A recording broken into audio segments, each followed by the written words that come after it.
Okay, chapter 3 on sensation and perception on page 93. It gives you a definition, I guess you would say, of sensation and perception. Sensation includes smell, sight, sounds, taste, balance, touch, pain, the raw sensory data that comes into your brain. And perception, it says on page 93, is the mental process of sorting, identifying, and arranging these bits of information into a meaningful pattern. The people online can't see this, but I have a row of stuff sitting up here on the table, and I'll bring these back where the people online can see them. So, is this making anybody salivate? Is this making anybody think, wow, I'd love to have one of those? Nobody. What about these? Anybody? Now, aren't both of these called crackers?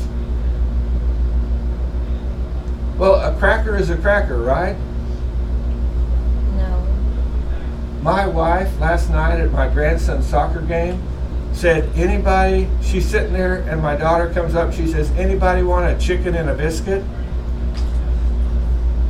And the picture I had in my head was Chick-fil-A with one of their pieces of chicken inside a biscuit. That is not what she was passing around. Anyone know what she was passing around? Crackers. A cracker that's called chicken and a biscuit. Those are good. And it doesn't taste like chicken, and it doesn't taste like a biscuit. Does it? So the perception was, wow, I'll take one of those. How'd you get some of those in your little snack bag? And then it's like, oh, she's those goofy crackers that somebody makes that they put all these bizarre names on. And what are the bizarre names for these crackers? Ritz and saltines. What? You said Ritz and saltines. Ritz, and saltines. Now, which one sounds like it would taste better? Saltines. Ritz? There's another brand out here that's shaped in oval shapes. What are they called? Oreos. They're crackers like this. Anyone know what brand it is? Hi Ho, isn't that it?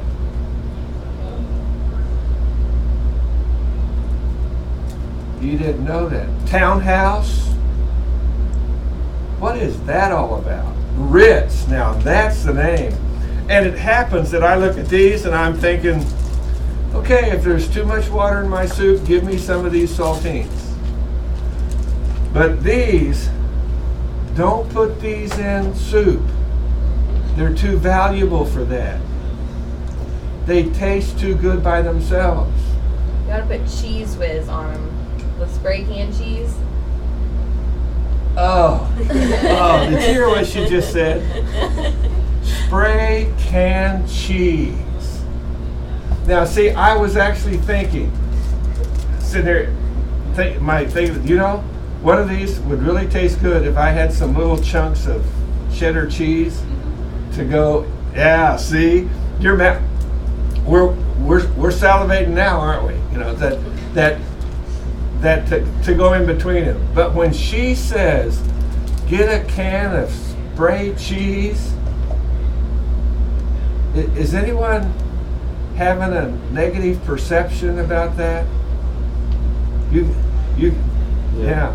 Even though I'm from Wisconsin, that spray cheese doesn't sound good. That is not cheese. It's not cheese. That is not cheese. It's not cheese, but Neither is Velveeta.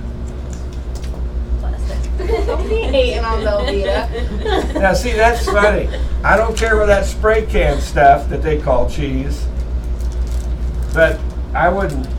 I guess I could put Velveeta on this, But why do I have this positive perception about Velveeta? Well, when I was a kid, if you couldn't afford to buy cheese, you could buy Velveeta, which was made from the stuff that they used to throw away when they made cheese. And they found out that there's people who can't afford cheese who will buy that stuff. It's a cheese byproduct.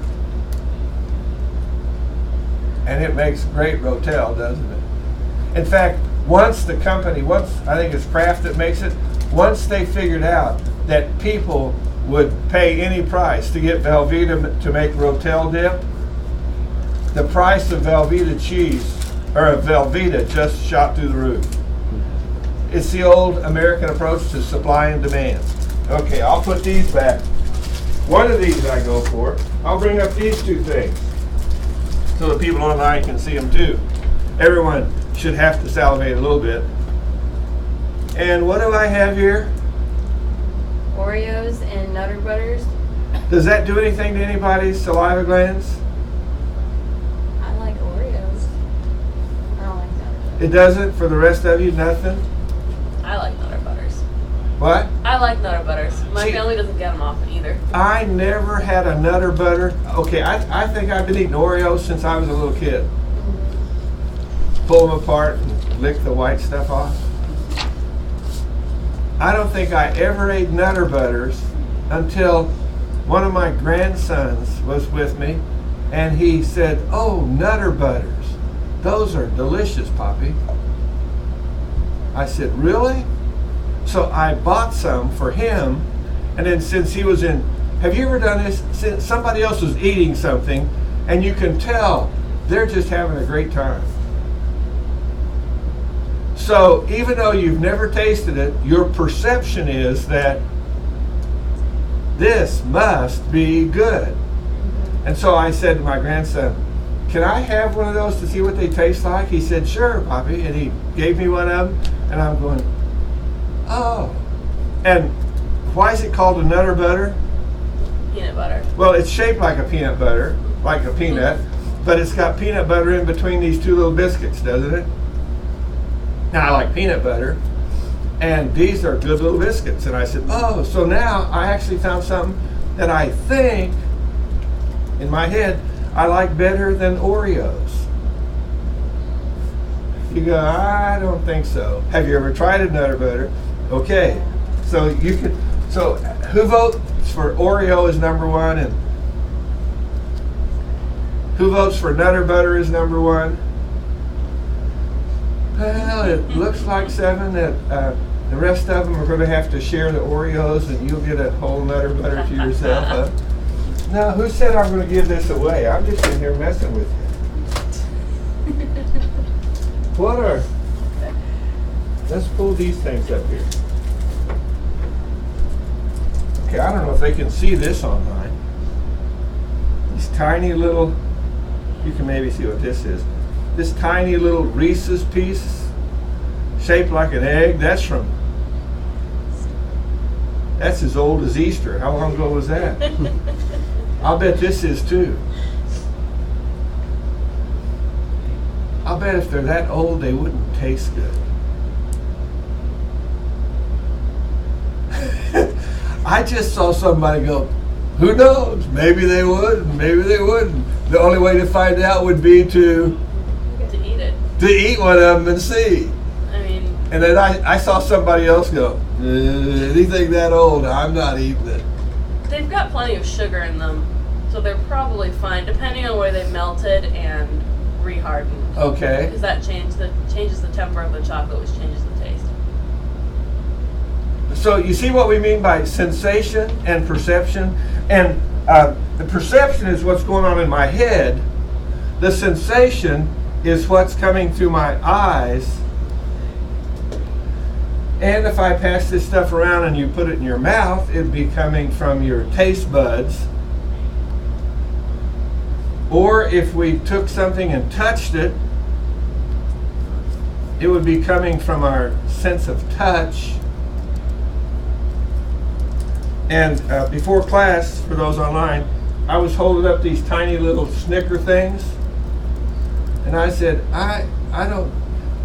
Now see, if I saw a Snicker in the regular Snicker bar package, I would say, now that would be a tasty little snack.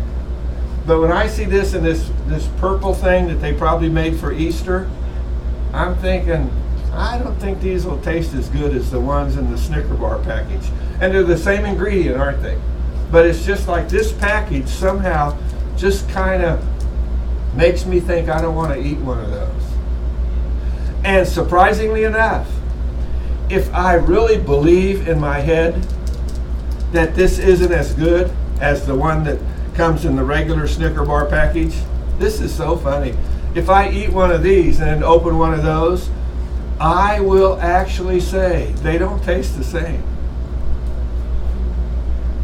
When in fact, they do. But in my head, I've changed the way I think about how they taste. My perception starts to affect my judgment about how something tastes. Do any of you know what a sea urchin looks like? Little black spiny things. Have you ever seen one whacked open, cut open with a knife? No, what's it like? Sorry. In Greece, that's what they eat for dessert. We went out snorkeling in the daytime and picked up sea urchins, put them in a bag. We're eating dinner on the porch, fish soup. And that in itself is an experience. The tiny little fish, they put them in a fryer and make crunchies out of them. French fries, not French fries, little, like, you know, you go to the fish place, the little things that they put in the box that are crunchy things. They just fry the little minnows in deep fryers and make snacks out of them. The big fish, they fillet them and cook the meat. And the ones in between, they just put them all in the pot and cook them all day till all the flesh comes off the bone, and then they just pull the bones out. Sometimes they leave them in, because some people like to suck on the heads. It's like, yeah, I know. And after dinner, we took the sea urchins, they pulled them down from hanging up there, passed them around, and people couldn't wait to pop them, crack them open with a knife, and take their spoon and dip inside and pull out this tiny little bit of, well, actually, it looked like peach flesh. It looked like somebody had cut open a peach and taken a spoon and dipped some of the heart out of the peach. And they were putting that in their mouth. Oh, and they were smiling. Does it taste like a peach? Well, see, that's what, and so they're going around the table, and the sack came around to me, and my wife said, "Are you going to eat one?" And I said, "Look at the way they're all smiling, Nina." I mean, it isn't like when somebody drinks alcohol, they make this ugly face, so you're thinking, I don't want that. But they were just smiling like, wow, this is the tastiest thing I've ever had. So I said, I think I'll try one. And I whacked one open, and it did. It actually tasted a little bit like peach flesh. I couldn't believe it. And I said to my wife, Nina, this is really tasty. You want some? Any idea what she said? No. But you saw people smiling when they ate it. You saw your best friend just consume some for the first time and say it was good. Wouldn't that be enough to convince you? No. I'm sorry. That thing is living in the water. And it's not, hasn't been cooked. Well, you pull peaches off a tree and eat them without cooking them, don't you? No, you Yeah, don't. but that's been in the water. But it's been in salt water. Does anyone know what salt water does to stuff? Do any of you ever eat wild game? Have you ever tasted wild game? Okay, did it taste a little gamey? Okay, isn't that interesting? Wild game has a gamey taste to it that most people don't care for. You know how you get rid of that gamey taste? You soak it overnight in salt water. And the salt pulls all that gamey taste out of it. What do you think happens to a sea urchin that lives in salt water? There's nothing gamey about it. That's what makes saltwater fish taste so good.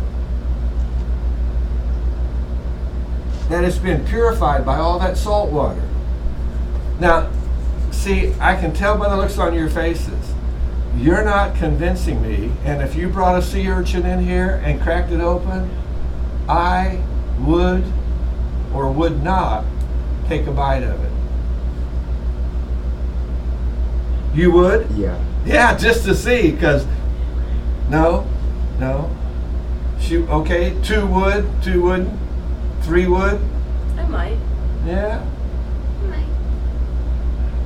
No. We're about split down the middle in terms of what we might do with that. And were any of you, when you were a little kid, told to eat something whether you like it or not, and you disliked it so much that you thought you were going to gag and throw up? Yeah.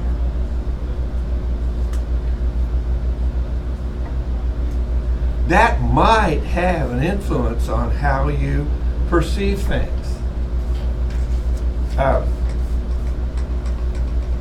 Zinger like to eat cabbage, cooked cabbage. Sauerkraut? Is that what it's called? Or is it when they let it spoil a little bit, they call it sauerkraut? I just know sauerkraut's made of cabbage. But it's made out of cabbage, isn't it? It stinks.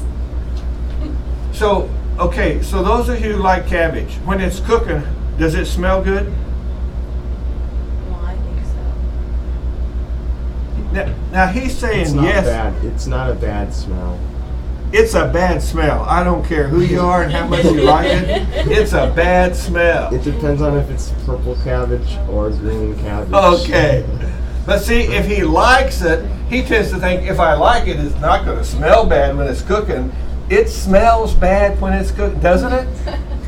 And I had a guy say to me one time, I said, I'm sorry, I don't want any of that. He said, why not? I said, I can tell by the smell. I don't want to taste it. He said, and here's what he said to me. It doesn't taste like it smells. I said, really? Now see, somebody in here is saying, he's lying. He's messing with me. And I said, okay, I'll try it. And sure enough, it didn't taste like it smelled when it was cooking. Some things, it's the other way around. You smell it cooking, and you think, wow, I can't wait to taste that. Then when you taste it, you go, what a bummer. That was a real letdown. It doesn't taste anything like it smelled when it was cooking. So it goes both ways with this stuff. Okay, so now we got perception and what else? Sensation. Sensation and perception. Perception is attaching meaning to the raw data. So let's do an experiment. Okay, just put the side of your cheek in between your teeth and bite down hard enough to make it hurt. You doing that? Okay, now, you want to know how to make the pain go away? You say, yeah, quit biting your cheek. Well, that would be one way to do it. But another way to do it is keep biting so you feel a little bit of pain, and then take your hand and pinch yourself right here real hard till it hurts. What happened to the pain in your mouth? Pinch harder on your hand and see what happens to the pain in your mouth. It starts to diminish. In other words, your body, it says, quit pinching, that hurts. It's like, what about that lip? It's like, that's not a major issue right now. It's the hand that's hurting the most. And once you quit pinching your hand, you go back to say, I need to quit biting my lip. That hurts. So now that you know that, if you go to the dentist and you don't like the pain, just put your hands together and pinch yourself till you end up at the end of the day with a big old indentation in there, and say, if I pinch myself hard enough, it'll minimize some of the pain in my mouth. Isn't that nice to know? Useful information. Oh, we better do another experiment too. Now, I'm sorry, these are the kind I brought today.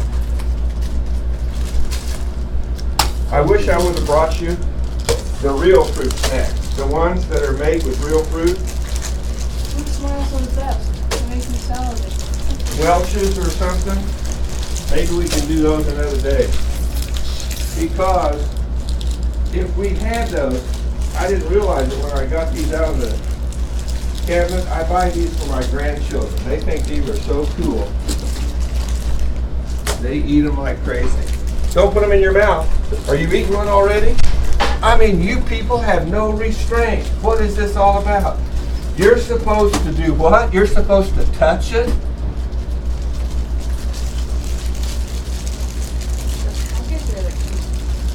Actually, what I was going to have you do was read on the package what's in a fruit snack. It doesn't have those. And this package doesn't have the ingredients. The Welch's package has the ingredients. It's a disgusting list of stuff they put in those things. But maybe it's just as well for our experiment that you don't do that. So just go ahead and look at them, and you see what are the flavors they have there? Lemon, grape, orange, and strawberry. And is lemon made to look like a little lemon? And grape made to look like a little grape? And the strawberry kind of in the shape of a little strawberry? They're just round smiley faces. Now, see, I'm not going to open these up because I don't like them. And if you open them up and you don't like them, you can throw them away. I don't care. But I know I don't like them, so I'm not going to open them up. But, oh, there's one that says strawberry. I love strawberries. I'll try one and see what happens. Does it taste like a strawberry?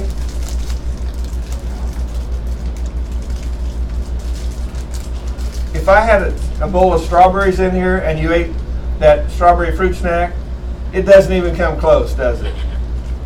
And if I had a bowl of grapes and I said, okay, taste the grape one.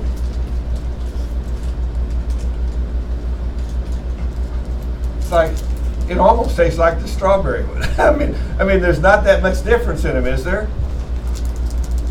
What are they doing to us? Are they marketing these things based on our perceptions? Is there a lemon one in there? Is it like shaped like a little lemon? It's like a lemon drop. Almost. It's a smiley face. It's a smiley face? If they made it look like a little tiny lemon, who would want to eat it? Oh, you like lemons? Just to cut them open and suck on them? I don't See what do that that. does to me just thinking about that. I like lemon drops. I don't like actual lemons. Are those things anything like lemon drops?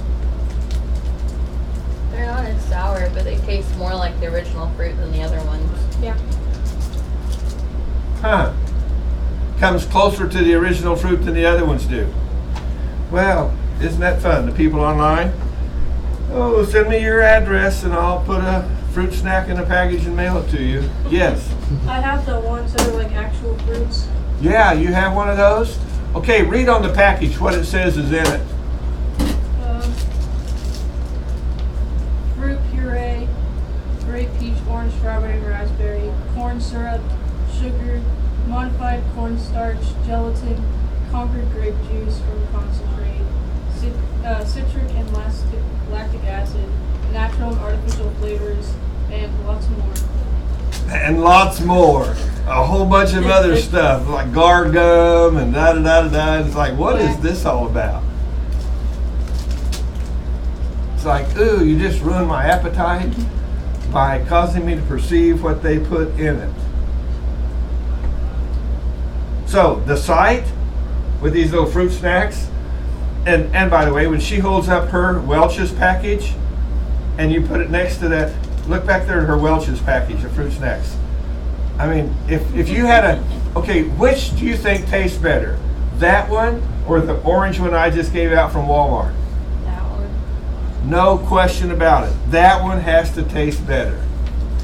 So why do you buy these kind? Because they're cheaper. And my grandson eats them like Kids don't care. they're going out of business. He doesn't care what flavor they are. It's just amazing. Page 94 talks about the basic process of how this all works. Receptor cells, remember from the last chapter where we talked about the biology of this stuff? Receptor cells connected to the neural pathways are specialized for one sense or another. Sensory messages enter the brain on different channels. The hearing channel, the touching channel, the smelling channel, and so on. Did you smell those fruit snacks before you ate them? Did you know you could eat a fruit snack and not even taste it? Hold your breath, put the fruit snack in your mouth, chew it up and swallow it, and you won't taste it until you take a breath, and then it just, the flavor invades your senses. Try it. You got a fruit snacks? You want to try it? With one? Here you go. Get one and try it. Just hold your breath, put it in your mouth and eat it. Go ahead. Get one of them. You need one? You ate them all up. You guys just have no restraint. Anybody else need one? I can still taste it. You could? Even by holding your breath? When I was a kid, I had to eat green beans and I plugged my nose. Oh, I you didn't held like your them. nose? Mm-hmm. And did that keep the taste from coming through? Yeah, until you took a breath. Like you Yeah, and then when you take a breath, it's like it, whew. Try that with anybody here like chocolate? Try that with a piece of chocolate. And somebody said one time, why would I ruin eating a piece of chocolate by making it so I couldn't taste it when I ate it? But that's why when you have a cold and your sinuses, your smelling senses are all kind of plugged up, things don't taste as good. And you often don't want to eat because you say nothing tastes good. Well, it's because you have a cold and you're affected the sensory. So understand this process here. The signals carried to the optic nerve are not visual, nor are those in an auditory nerve audible, but they reliably produce an experience we call vision or hearing when they reach the proper areas of the brain. How does the brain identify variations in the same sensory mode, such as vision or smell? Different stimuli affect how many neurons fire, which neurons are activated or inhibited by a signal, and the rate at which they fire. The resulting pattern acts as a code, providing the brain with details about what kind of images or sound the senses have picked up. Well, that doesn't sound like a very thorough explanation. Well, you know what the bottom line is? We don't really know exactly how it all works. But sometimes we don't want to admit that. If you could invent a machine that you could sit outside in the sunlight and plug it in, and it would be whirring inside, and all you have it hooked up to is a water faucet, a water hose, and it's soaking up sunlight, and you could turn the dial and make some apples, and then once you get enough apples coming out of the slot, then you turn it over and make pears and make peaches. If you had a machine that could do all that, what do you think they would call your machine? Okay, what do we call the process where trees take in water, soak up sunlight, and make fruit? What do we call that? Say it. It's a form of photosynthesis. We call it photosynthesis, right? That's just the sunlight. So what would we call that machine if we could make one that would do that? We would call it a photosynthesis machine. And if you could figure out how that process works and make a machine that did that, you would be richer than Bill Gates. Especially if you could turn it to make it fresh peaches, fresh pears, fresh oranges, fresh whatever. So see, when we have a process that we don't completely understand, we kind of put a big word on it. Here they just say, it's just a combination of all this stuff going on, but we don't really understand it all completely. What is it the Bible says? We are wonderfully and marvelously made. We are a miracle in terms of being God's creative handiwork. And we ought to keep that in mind. It's just amazing what goes on. Page 95 talks about sensory thresholds. Did you read the paragraph under that picture? The red line in that picture on page 95 represents an ideal case.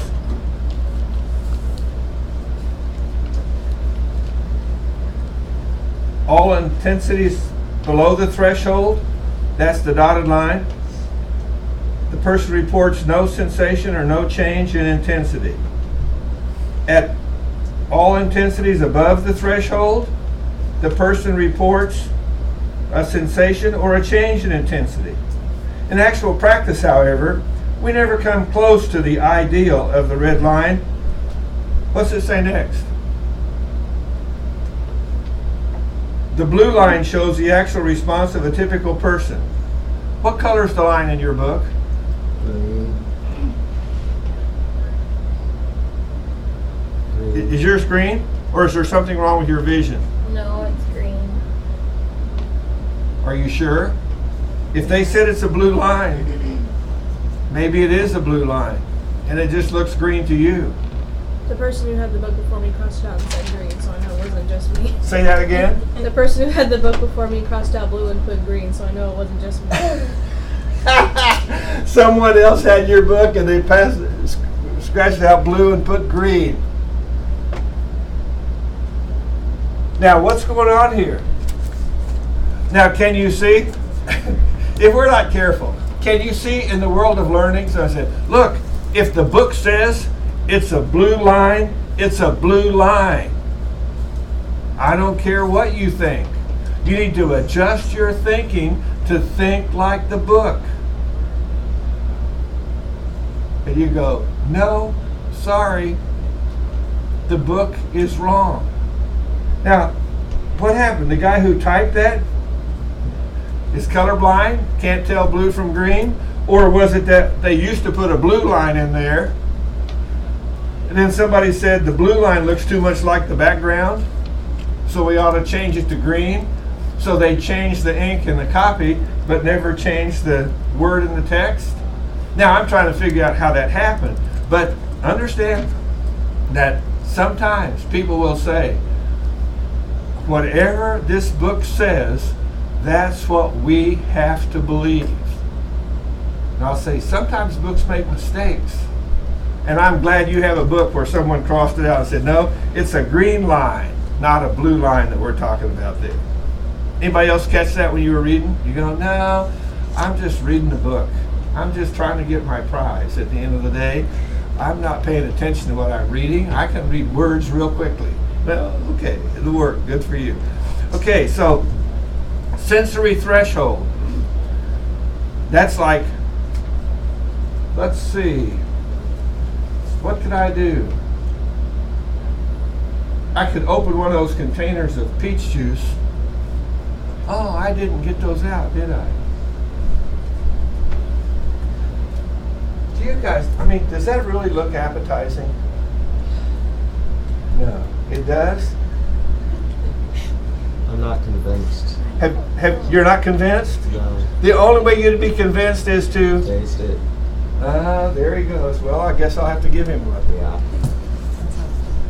Oh, you want one too? Oh, the rest of you want one?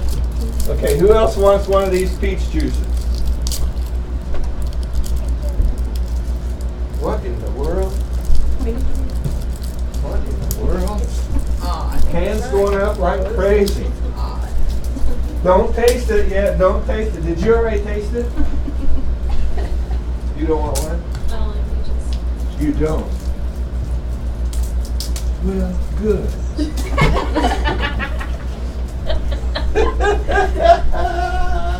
How cool is it? I only like applesauce. Have you tasted peach juice? Oh, she's never tasted it, but she doesn't like it because she doesn't like peaches. Well, okay, did you taste it? Not yet. Okay, I said don't taste it yet. Can you smell it? I'm trying to.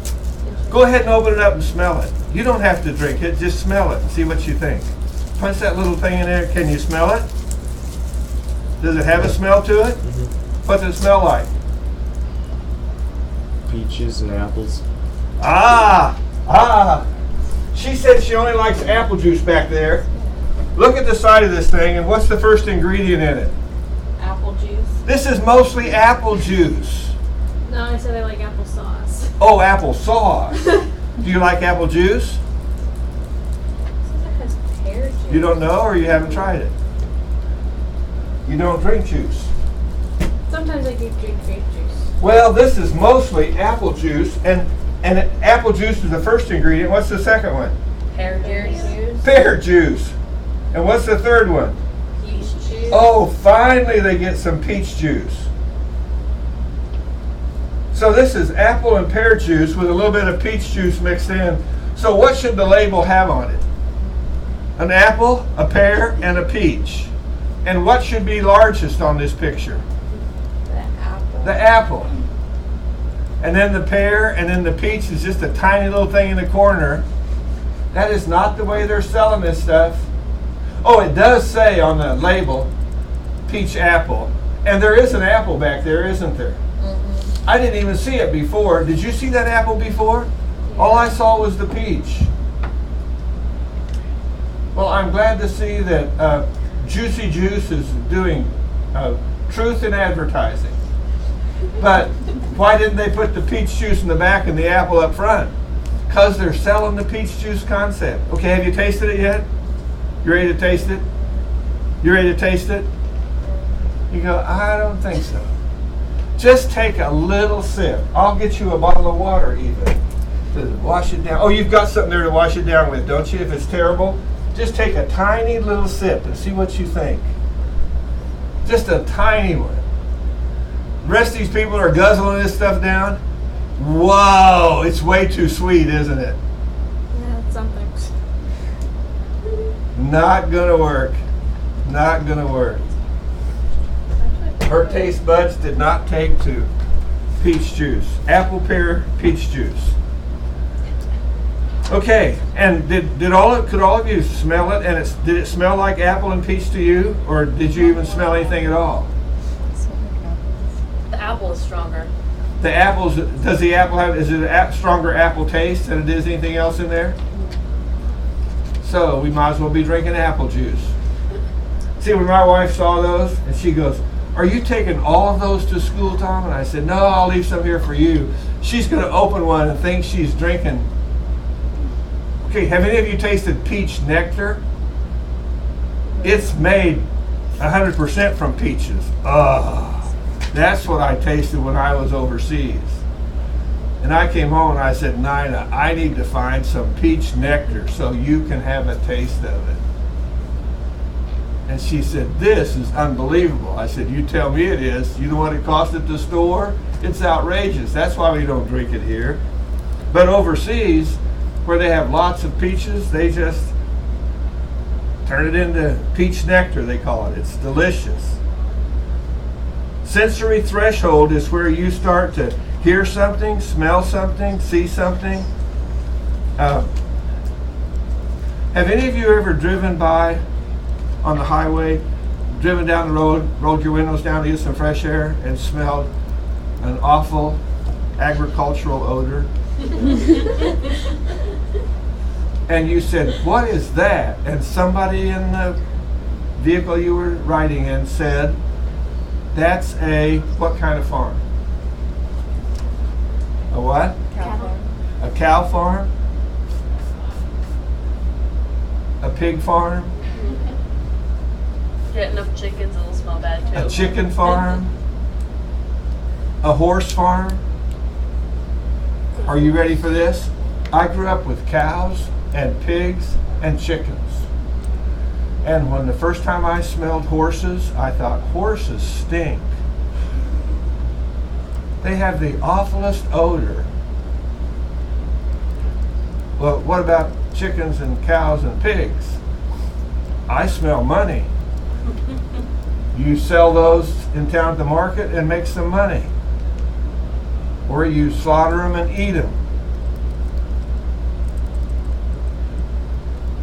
Well, you could slaughter a horse and eat it. Not in America. We don't do that here. It used to be we sent old horses to the glue factory, but now they have a different way of making glue. So now we put them on a ship and send them to France, where they serve up horse steaks in restaurants.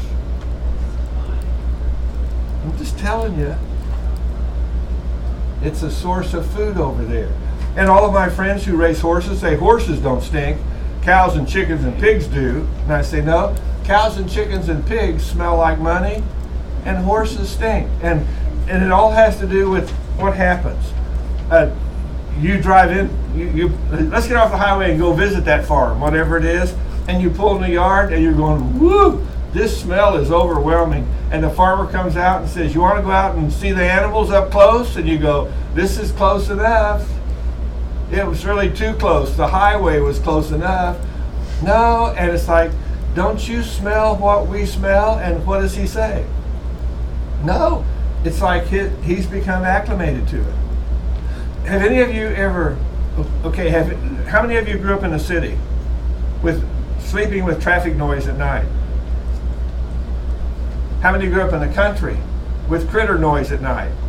What happened the first time you went to a city and you tried to sleep at night and you heard all the traffic noise? And the city kid who grows up with traffic noise gets accustomed to it and goes to the country and can't sleep because all the critters are making so much noise. And it's just a matter of what we get kind of acclimated to in terms of what we notice. When I was a teenager, we rode a bus to go to town, to go to high school, and some of the high school kids would like to make fun of farmers. So the way the farmers got even is after we went out in the barnyard and fed our cattle and got our boots all muddy with feedlot smell, we would sit next to the heater on the bus and fill the bus with good farm odors. And the bus started, you farmers, get away from that heater. You're smelling up the bus. And we thought, it didn't bother us, but it just grossed everybody else out. Shame on us. Page 97, oh, wait a minute. Page 96, talking about thresholds. You can taste 1 gram of table salt in 500 liters of water. You can smell 1 drop of perfume in a 3-room apartment. If a little bit of perfume smells good, you put a whole lot on, and what happens when you walk into the room? Ugh. Whoa! But you've been acclimated to it because you've been wearing it and gross people out. The wing of a bee falling on your cheek from a height of 1 centimeter.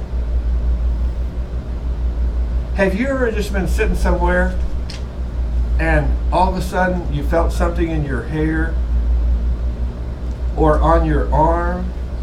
Spider web. What? You walk into a spider And web all it and was the web that a spider made. It's amazing the threshold we have for sensation.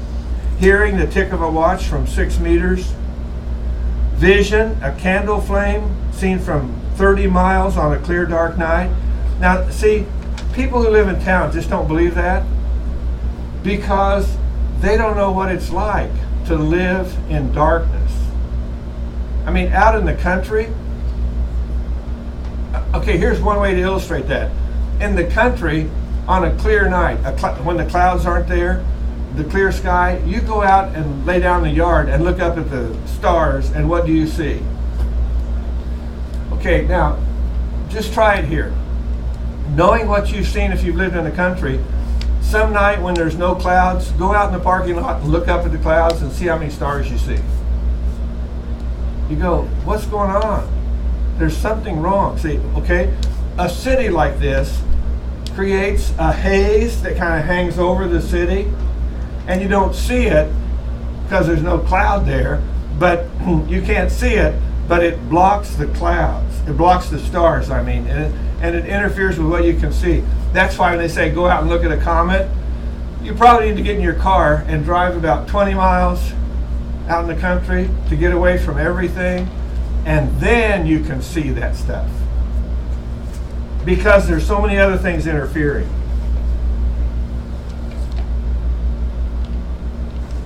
Page 97, subliminal perception. Can people be influenced by information of which they are not consciously aware? You walk into the grocery store and they're playing background music, right?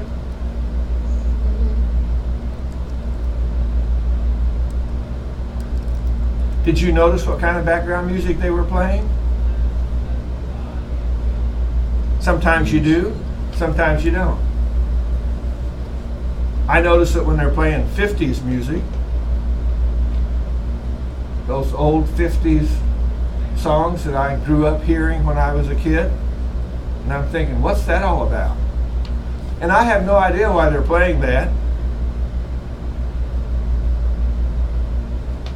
Oh, it's in the middle of the day when the only people shopping are old people. And it makes you smile when you're walking around shopping, hearing some of those old hymns, those old songs you heard as a teenager.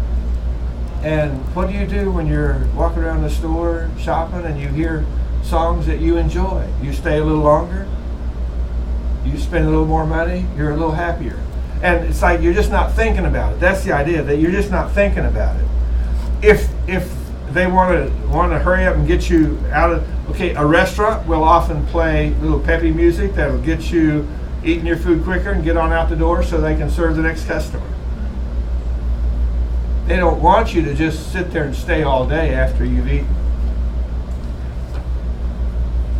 I suppose some of you have heard things about some people have backward masking stuff in songs that says, buy more, buy more, buy more, shop more, shop more. And it's like, okay, just like that APA thing we did the first day, the scientific community has still not come to any solid scientific conclusions about homosexuality. Neither has the scientific community come to any solid, clear conclusions about some of those subliminal suggestions that are made as to whether or not they really influence us. I mean, there's still some stuff going on. Yes, you're influenced by it, but does putting those words in there really make you buy more? Does your mind sort through that and reverse them and then cause you to go buy things that you wouldn't normally buy? That's still not been proven one way or the other. Of course, the guys who are selling that stuff to the stores, they want the guy who runs the store to believe it. Probably the thing that causes all of us to buy more than we normally would buy when we go shopping is this little convenience called a what? What is that? That's an AARP rewards card. Put out by Visa from a Chase bank. Wow. So what? I get a reward when I go shopping? Yes. What'd you say? Very tiny one. A very tiny one. But the more you spend, the more you get. And that messes with people's heads. And when you're using plastic, you will tend to spend more. That's why they don't mind paying a service for you to use a credit card, because they know you bought enough extra stuff that you wouldn't normally buy if you had to reach in there and say, whoops, I only have $33. If I spend it all here, I better just not spend all 33. I better save some in case I need it down the road. I could save it all. Just pull out the old plastic, right? And just stick it in there. And now, you know what else they've done? Okay, it used to be when it was time to pull your card out, it would make this beep, beep, beep sound. Have you heard the latest sounds they make with these credit cards? Now it's even a pleasant sound when you pull your credit card out. So, and when they say it's subliminal, in the sense that you're not consciously aware of it, but you need to make yourself aware of it. And if you're going to use a credit card, I'm just telling you, and I use them because it's so convenient at a gas pump. It's so easy to use at a store, but if you're going to use one, the safest way to use one is that at the end of the month, when they send you a bill, you pay off the whole bill. If you don't have enough money to pay off the whole bill, you spent too much money that month and you need to cut back on your spending. And early in my life, when I got my first credit cards, they were so cool, I got a little carried away, and I actually had to take some of my credit cards because I hadn't learned how to use them. I hadn't learned how to use them in a controlled fashion. I had to take some of my credit cards and actually cut them up and throw them away and say, I'm not going to use credit cards because I get too carried away when I go shopping, when I have a credit card in my hand. But if you pay off the balance at the end of the month, then you haven't spent more than you have money, so it'll work for you. If you keep spending more and the balance goes up, I mean, you know what that works. You've seen it on your statements, haven't you? How it's like 24, 25% interest that they charge you if you carry a balance over. So if you're going to use it, make sure you use it carefully. Because Kohl's, that's the only way I shop at Kohl's with my Kohl's card, because I get a thing in the mail that says 30% off. So when I go to Kohl's shopping, when I get a 30, it's either 10, 20, or 30. And the only time I go shopping is when I get the 30% off thing. And then I go looking for some stuff I need. And then I use my Kohl's card because you have to get the 30% off. And some people even buy it at Kohl's and charge it and then turn around and walk back to the service department and pay it off right then. And just pay cash for it, but they still get to use their 30% off. And there's something, the way they send me a thing in the mail that says, wow, you spent so much money this summer, you get a $15 gift from us.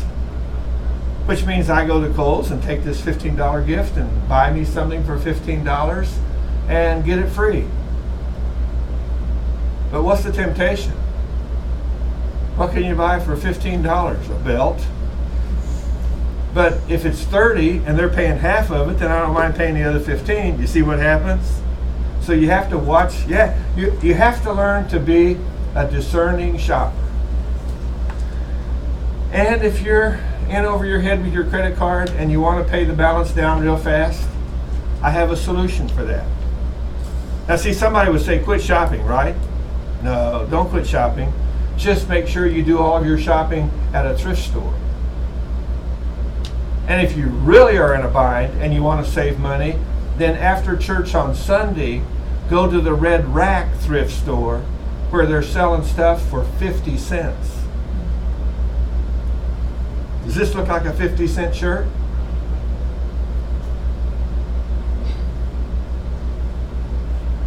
I'm just telling you.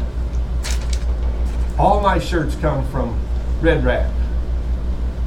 Some Sundays we can't go because we have other things to do, but we go out there after church on Sunday, stop by Red Rack and see what they have in my size for 50 cents and pick it up. Were these 50 cents too? They might have been. It's amazing what you can find for 50 cents. Okay, that's what it is now. It used to be 3 for $1. Some days it was 5 for $1. Wow. I actually bought bicycles for my grandchildren for 50 cents.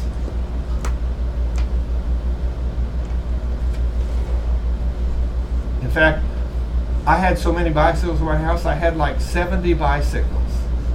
Because I would let when my children were there and their friends came over and the little kids rode a bike and they liked it, I'd say, tell them to take it home. I only paid 50 cents for it. And sometimes I'd buy 2 bicycles that were broken for 50 cents and take the parts off one and put it on the other and make a workable bicycle. But after a while, the kids start getting older, they don't ride bikes as much, and my daughter says, Dad, can we get rid of all those bikes you have around here? And I'm going, yeah, I guess so if nobody's using them. So we loaded them up, put them on a trailer, and I took them all to the scrap metal place. And I sold 70 bicycles for, what was it, about $50? That's more than I paid for them. I only paid 50 cents for them. I said to my wife, I should keep buying bicycles, and then just when I get a truckload, haul them to the scrap metal place and make money. And she said, Tom, they clutter up the yard. Okay, I'll give that one up then. All right, so they talk about advertising and subconscious messages. Maybe that's the word to use, subconscious messages. Just be aware. Be aware of what they're trying to influence you to do. Page 99 talks about vision. Why is vision our most important sense? Who said it was? Oh, 70% of our body's sense receptors are located in our eyes. So since the eyes have 70% of the sense receptors, the author concludes it's the most important part. Seems to me like our most important sense is our spiritual sense. I don't know if you know this, but people have done studies of cultures all over the world, and anthropologists are puzzled by one phenomenon that keeps showing up no matter where they go. When they find a group of people somewhere, all people groups have one thing in common. They're all religious.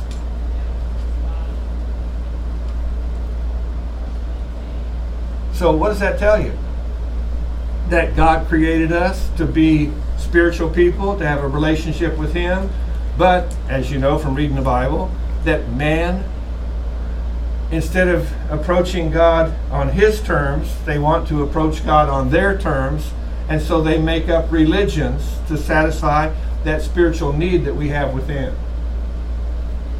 So probably our spiritual sense of a relationship with God is the most important one, but the one that has the most sense receptors are the eyes. The eyes have the most sense receptors and I suppose too, again, the most complicated. I mean, just stop and think about what you're seeing right now. Oh, well, it's not as interesting as what I'm seeing. See, you're looking up here and seeing one guy in a funny colored shirt.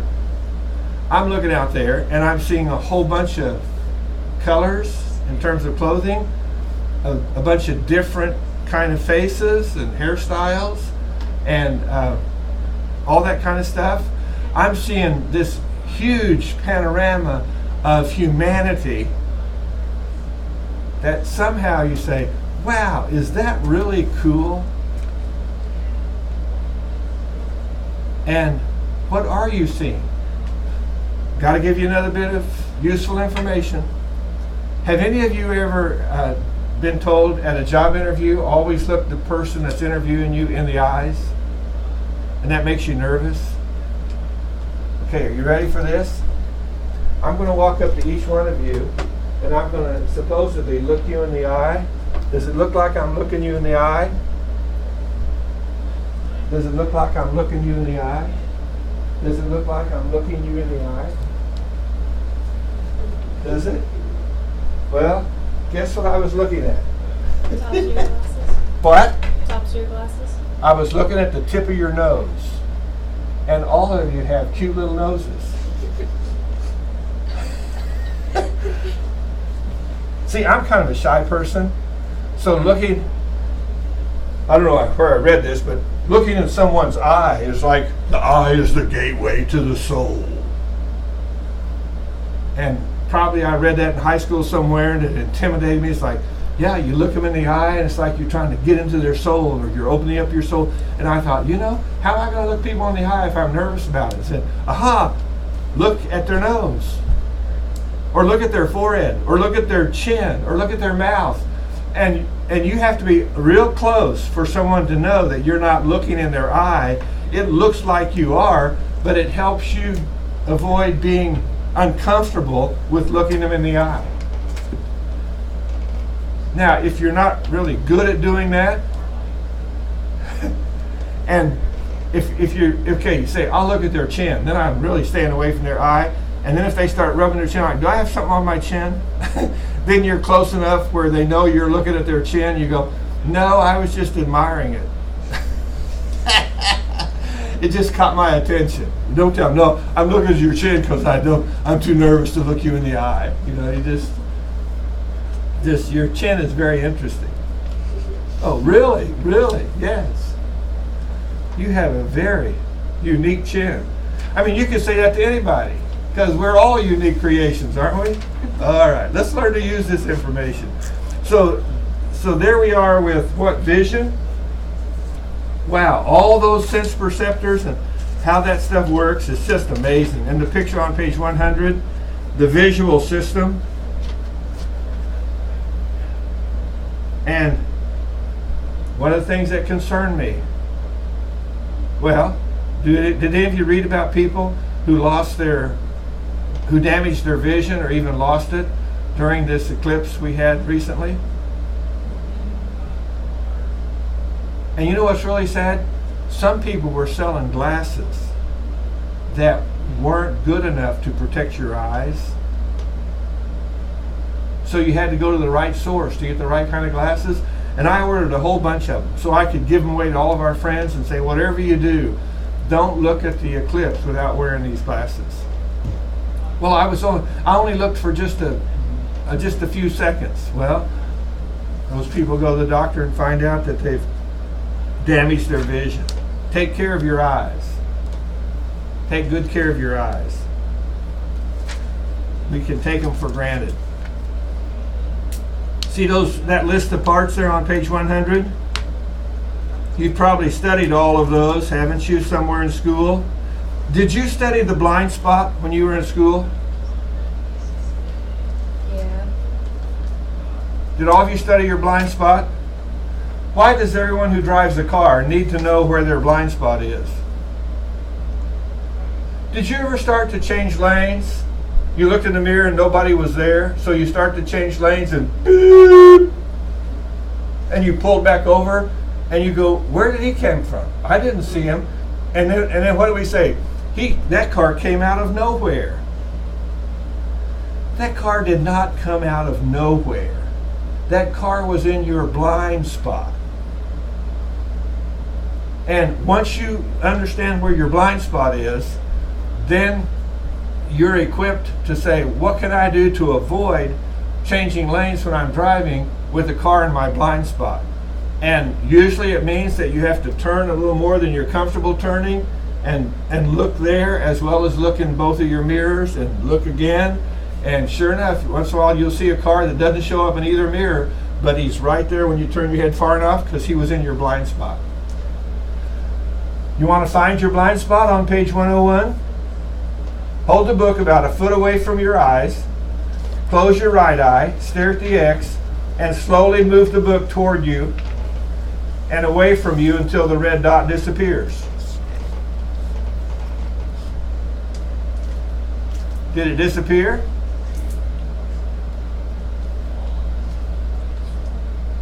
What did it say to do? Hold the book about a foot away, close your right eye, stare at the X, that would be with your left eye because your right eye is closed, and slowly move the book forward and backward until the red dot disappears. Did you see it disappear and then come back? That's your blind spot. And that'll get you in a car wreck in a heartbeat. So be aware of it and watch out for it. That's the one place where the blind spot does us the most damage is when we're driving a car. So being aware of that can save you a lot of grief down the road.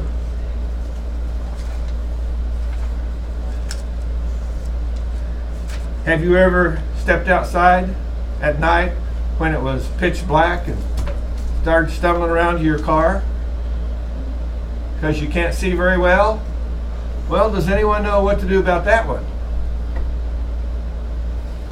stand there for a minute, close your eyes real tight so your eyes have adjusted to total darkness. It's still not total because, see, watch, I've got my eyes as tight as I can, but when I put my hand up over here, it even gets darker because the lights are shining through my eyelids. So you close your eyes outside and then you open them, and whoa, in a dark parking lot you can see your way to the car. In this classroom when I did that, the lights were so bright, you know, it's like, whoa, and the pupils start to get small again to protect the inside of my eyes.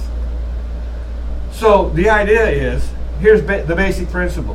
When you're outside at night, when you come inside, when there's a lot of sunlight outside and you walk in the house, because I live in a basement and the hallway has no windows in it, I step around the corner of the hall and it's real dark because the lights burned out.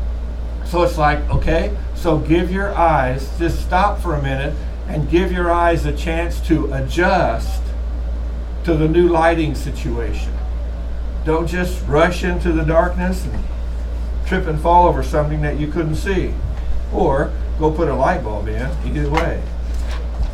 And that's why outside, he said, then put in some lights. Just enough light to help you see something. But if you don't have any light at all, you can actually stand outside in the dark and your eyes can adjust to the point to where you can see to walk around in the dark and you wouldn't trip over anything. Okay, that's enough on the eyes, I think. What goes from the eye to the brain? Well, all these sensations, of course, these impulses, and they can hook up a machine to your brain and say, wow, there's a lot of stuff coming here from all the stuff you're watching on the screen or what's going on. But it's going through the nervous system to your brain, and your brain just makes sense of all this stuff. And if you ever take a class called Human Growth and Development, it talks about how little kids, that one of the first things their brains do in terms of perception is develop a sense of face recognition. Well, that would be rather important to a little baby, wouldn't it? To recognize their parents. And if none of the parents wear glasses, then you go visit the couple and they have a new baby and the baby looks at you and me and sees those glasses and they start what? Crying because there's something wrong with this face. It doesn't look like all the faces I'm familiar with. And you can take your glasses off, come back, and they'll maybe adjust to you. What I think's funny is some little baby who for the first time sees a man with a big beard. Now that really these little kids get grossed out by that. They go bonkers over that. I suppose if they were raised with beards on men, they'd go bonkers seeing someone who was clean shaven. But it's an amazing process, a gift from God. And page 104 talks about color vision. Now there's a gift from God. Have you ever been out in nature somewhere and you saw something that was so beautiful, you grabbed your camera or took your phone and took a picture of it and then uploaded it to the internet and sent it to your friend and say, look what I just saw. And then you look at the picture that you sent them and you reflect on what you saw when you were out there in the woods or out in nature, and what do you conclude? This picture doesn't represent exactly what I saw in real life. Was just awesome. And the picture, well, it's nice, but it doesn't carry all the fullness of what I saw in real life. So what does that tell you? No matter how good we get with cameras, we probably aren't going to be able to replicate what God has done in terms of what He creates in nature and what He's given us the capacity to see. And all those colors. My wife, we get a magazine in our house called Missouri Conservation Magazine. Anybody get that? It has some beautiful pictures in it. And the latest one had a picture of a wood duck on the cover. And my wife said, they had to enhance those colors on that duck. They couldn't possibly be that brilliant in real life. And I said, Nina, I have shot a wood duck. And if you hold it up after you shoot it, it's even more brilliant than what the colors are in that picture. That's unbelievable. I said, I'm just telling you. Just telling you, those ducks, the color is just magnificent. Well, then why would you shoot them? Food on the table, lady. Food on the table. That's how we used to get stuff to eat in the dead of winter. But our vision, our color capacities are really cool, and it talks about on page 105 these color capacities we can see. Hue, saturation, and brightness are three separate aspects. That's in the middle of page 105 of our experience of color. Most people can identify about 150 distinct hues. Now you might identify them, you might not know just what to call them. And of course, any of you work in theater? What are the colored lights you have up there? Red? I don't actually work in lighting. Okay. Green. Anyone work in lighting? What are the colors? Red, green, and blue? And is it true you can mix those three colors and get a whole bunch of things out there on the stage? Or if you paint, isn't that the same thing with painting? Mm-hmm. Those are called primary colors. And they can be combined to create any of those 150 hues. Whoa! How cool is that? A gift from God. Saturation has to do with the vividness of the hue, the color, and brightness is the nearness of the color to white as opposed to black. And they talk about the people who are going to be working with lighting in theaters and painting ought to know about page 106 and 107. Oh, how much fun on page 107. Isn't this fun stuff? So do all of you see that numeral 96 in that little circle at the top of page 107? My dad couldn't, if my father were here, he would say, I don't see it. And I'd say, nope, Dad. And you know why you don't see it? Same reason you have trouble with traffic lights. You are colorblind. Well, if a person's colorblind and he can't see that 96, how in the world does he see whether it's the red or the green light that's on at the traffic light?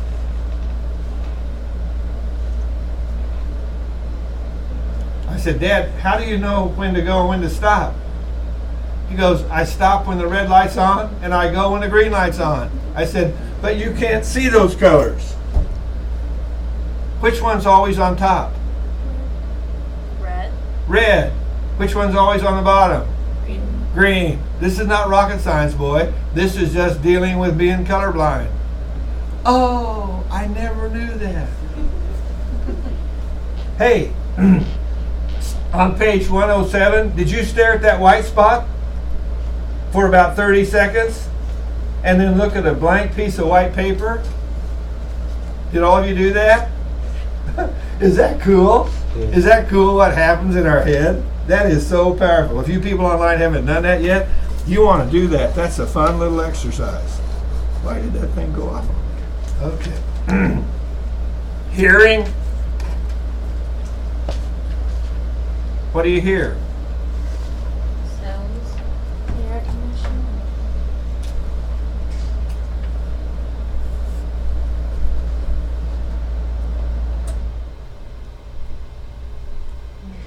Projector.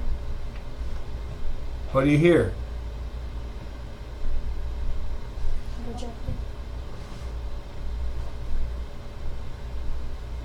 I thought I turned that thing off. Yeah, what am I hearing now? A projector. The projector?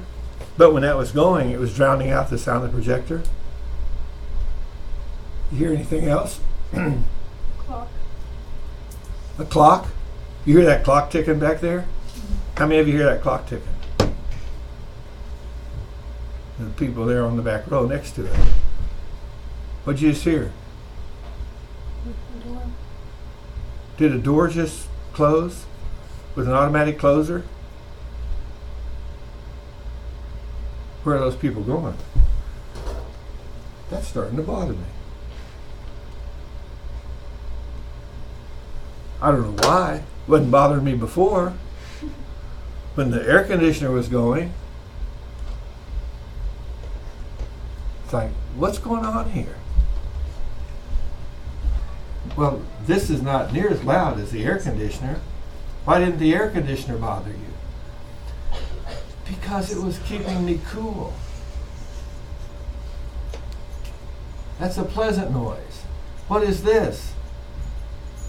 That's just an irritation. I'm not showing anything on the screen today. I don't need to have that thing going. Why didn't it go off? Why is it bothering me so much? And what does it say on page 109 about sound? Sound waves, sound frequency, sound pitch, sound amplitude, sound decibels, overtones.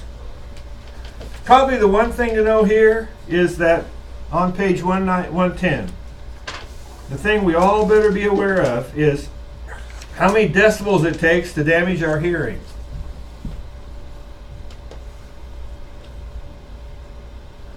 If I spent my childhood sitting on a tractor, driving around a field on a farm without ear protectors on, and there was no muffler on the car, on the tractor, what do you think has happened to my hearing over time? It's gotten worse. What'd you say? It's gotten worse. Say that again. And my wife has this little soft, whispery voice. And she walks in when I'm working on stuff, grading her papers. She goes, "Tom, would you like to have something to eat?" And she says it while she's walking by my office door. And I just keep working. And then pretty soon I get hungry and I go, "Nina, do we have anything to eat? I'm hungry." She said, "I just came out to ask if you want something to eat and you didn't answer, so I figured you weren't hungry and I just ignored you." Did I hear her? Does she know I didn't hear her?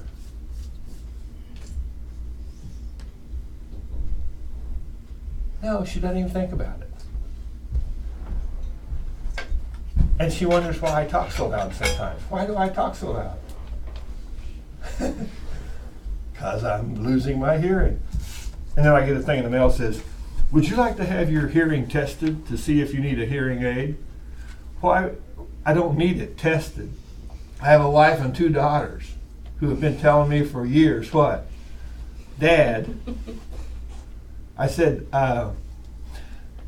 "Your grandfather had a hearing aid, and I watched him sit in a room and just turn it off.